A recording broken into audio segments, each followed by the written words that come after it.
वेतन आयोग में नहीं बढ़ा एक भी भत्ता। छठा वेतन आयोग साबित हुआ घाटे का सौदा। कर्मचारी संघ बोला, पंजाब के समान सभी भत्तों का तत्काल पुनर्निरीक्षण किया जाए। इलेक्ट्रिसिटी बोर्ड ने बिजली बिक्री से कमाया 300 करोड़ रुपए का लाभ, बोले सीएम सुक्खू।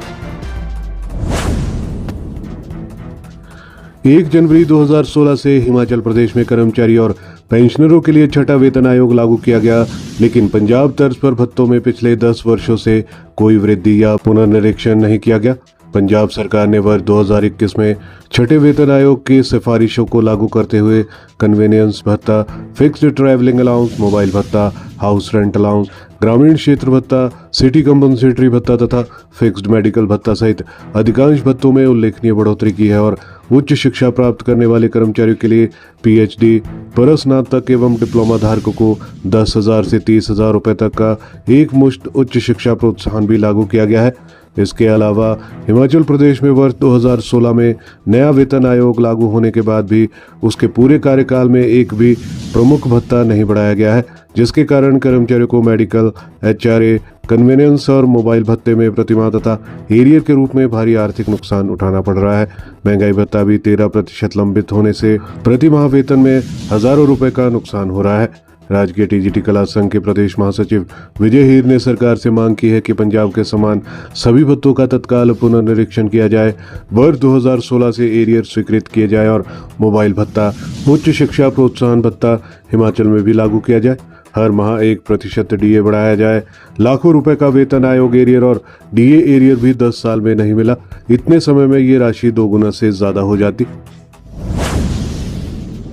पंजाब में प्रतिमाह 2016 से बड़े भत्ते, मेडिकल और सीए हुए 2 गुना, एचआरए दर बेसिक का 8 से 24%, ग्रामीण एरिया भत्ता बेसिक का 5%, फिक्स्ड यात्रा भत्ता 1000 से 2000 रुपए, शहरी सीए भत्ता 200 से 240 रुपए, मोबाइल भत्ता 500 से 1000 रुपए।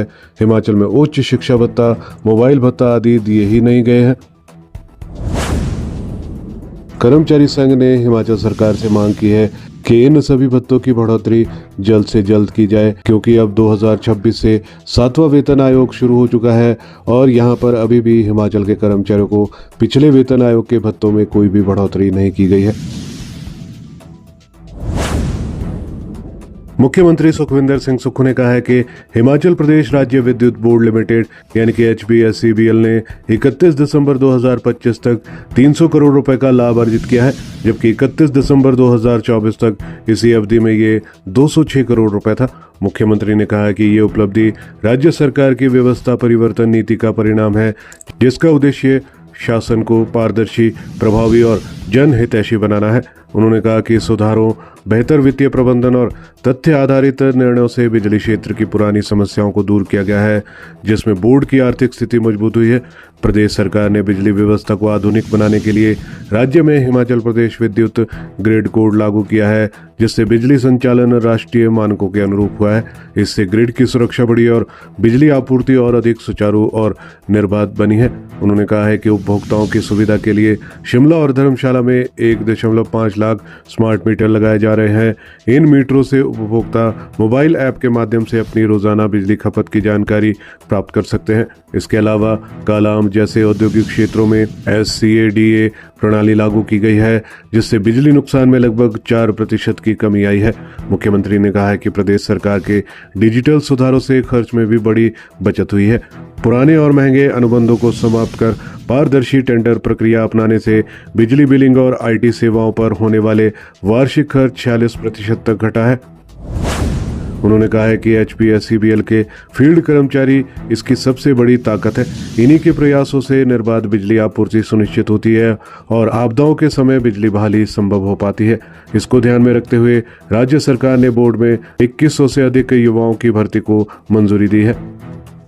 जनजातीय क्षेत्रों में बिजली आपूर्ति को मजबूत करने पर विशेष ध्यान दे रही है राज्य सरकार। मुख्यमंत्री ने कहा है कि प्रदेश सरकार जनजातीय क्षेत्रों में बिजली आपूर्ति को मजबूत करने पर विशेष ध्यान दे रही है।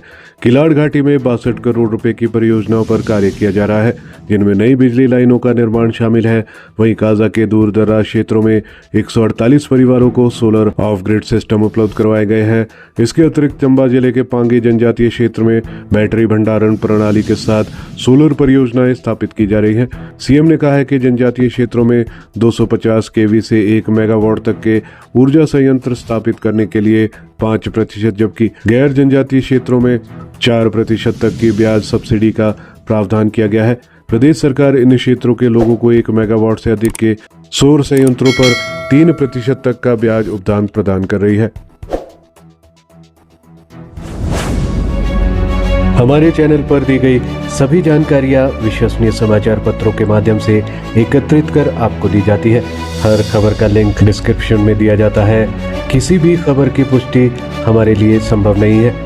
आप हमारी मेहनत को लाइक, वीडियो को शेयर और चैनल को सब्सक्राइब जरूर करें।